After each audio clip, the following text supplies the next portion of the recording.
Well, Harry and Meghan's UN appearance has the world talking today, but maybe not all of it is 100% positive? Not all of it, and not 100%, but Peter Ford, our entertainment editor, is always 100% spot on.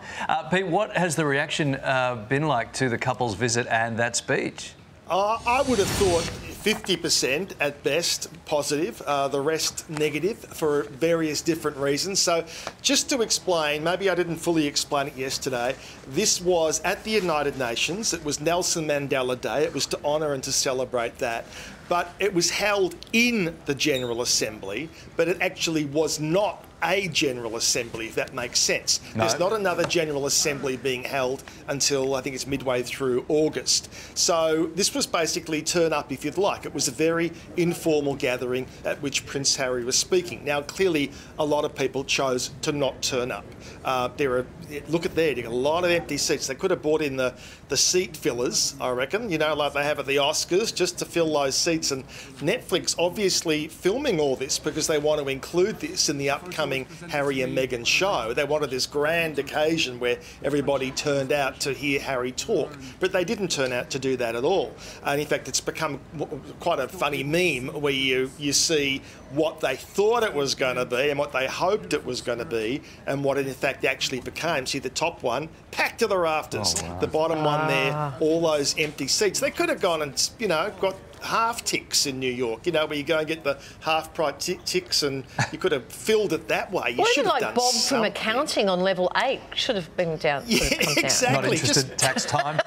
I mean, that was social distancing where they didn't even have to social distance, basically. But look, the serious point about this is he did stray into areas where you're not allowed to stray while you hold a royal title. Now, he's always going to be Prince Harry. No one can take that away from him.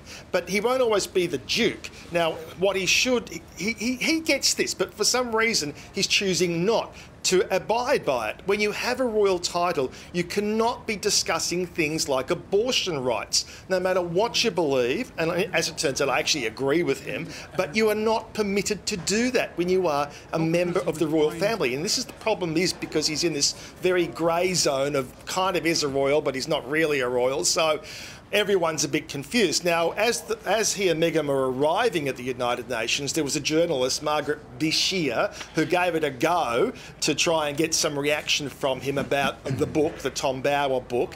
She didn't get anywhere, but this is how it played out. Prince Harry, are you worried that Tom Bower's new book is going to widen your rift with the royal family? So, you know, this is tough for them to have to put up with that. Now, some people will say, well, you know, abortion rights is really about human rights, and I can understand that argument, but the bottom line is it's still a very contentious political issue in the United States, and Harry ought to learn to zip it. It's always challenging feeling compelled to ask a really long question when they're only going to be walking past you for 1 second. Yeah. And by the time you finish the question, they're through the next turnstile. Some are questioning the trip's intentions, Pete. Is this what you're referring to about the Netflix, just giving Netflix some... Yeah, so as good fortune would have it for Tom Bower, the journalist we talked about yesterday, who's brought out this book, Revenge, which everybody's talking about, and as I told you yesterday, very well respected, very well researched book this is. I mean, he's known for his meticulous research. So he's on the publicity trail, so all this is great timing for him, obviously. And so he was asked by Piers Morgan just a couple of hours ago about why Prince Harry is turning up and doing this speech at the United Nations. Have a look.